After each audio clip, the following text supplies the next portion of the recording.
Hello everyone, my name is Rano and I'm part of Group 4, which is exploring one of the most controversial criminal cases in American history, the Menendez brothers case.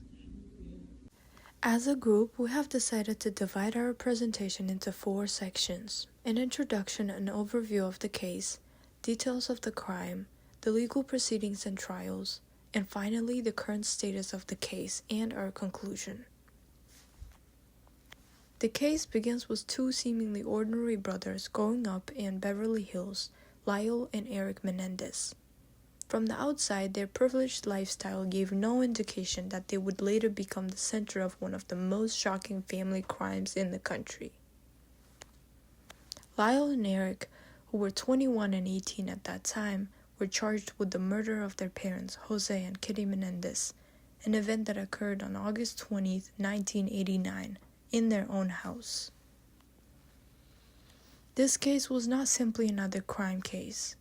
It became a cultural turning point because of the questions it raised about family violence, privilege, mental health, and the role of the media.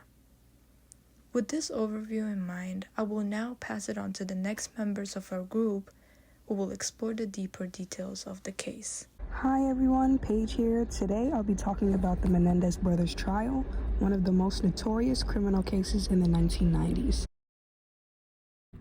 The crime. So the crime itself was brutal. Jose and Kitty were shot multiple times with shotguns while they were in their home. Initially, the brothers' story seemed like a random robbery, but investigators soon discovered evidence suggesting the murders were premeditated. The brothers had purchased their shotguns and used in the crime days before, and their behavior afterward raised even more red flags. They didn't immediately call the police, and instead seemed calmed and detached. This led authorities to dig deeper into their background and motives. The trial. The first trial in 1993 ended in a mistrial because the jury couldn't reach a verdict.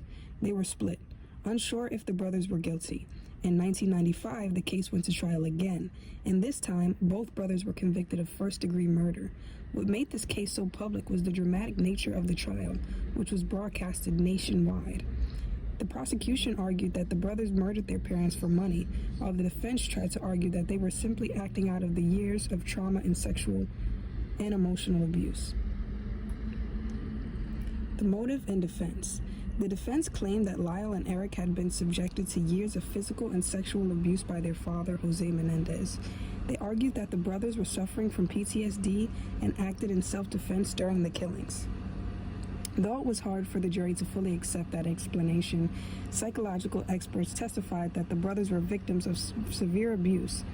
But the prosecution rejected this, saying that the murders were financially motivated.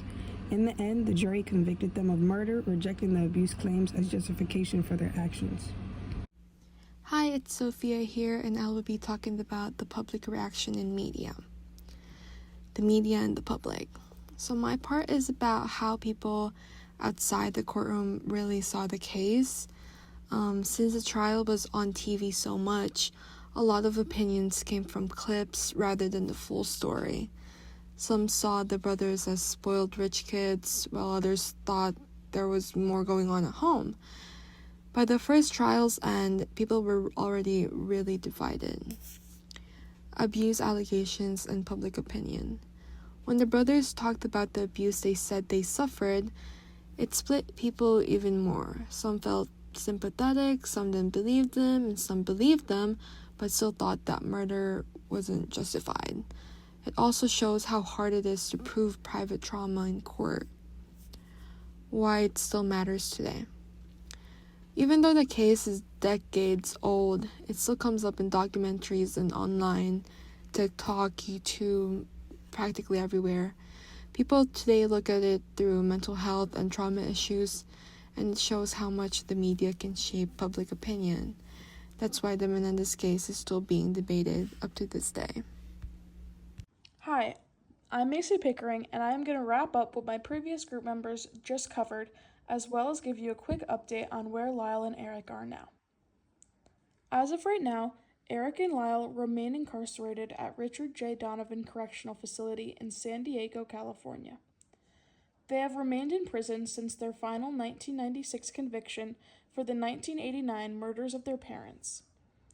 Recently, the brothers had parole hearings in August of 2025, but as of the most recent update on their case, both were denied parole, which means they will be staying in prison. To conclude our presentation, we can see how the Menendez brothers' case highlights how powerfully media coverage can shape public opinion, both in the moment and over time. During the original trials, sensationalized reporting often overshadowed the complex family dynamics and allegations of abuse, leading many to view the case through a more narrow lens. But as society's understanding of trauma has evolved, it seems that the public's perspective has as well, prompting a more nuanced and empathetic reevaluation of the brothers' actions. Today, the case remains one of the most debated in American criminal history, reminding us that media narratives influence not only how we interpret justice, but how we understand the people at the center of a story. Last year, in 2024, we even saw a documentary come out covering the case of the Menendez brothers, and we saw it grow lots of coverage on social media platforms such as TikTok. The resurgence of their case had many people questioning whether or not the brothers should stay incarcerated. The question, of course, is, could there be a new trial? Could there be a new sentencing? Is there hope for Lyle and Eric Menendez now? Ultimately, the case encourages us to look beyond headlines and consider the deeper human realities that shape every trial.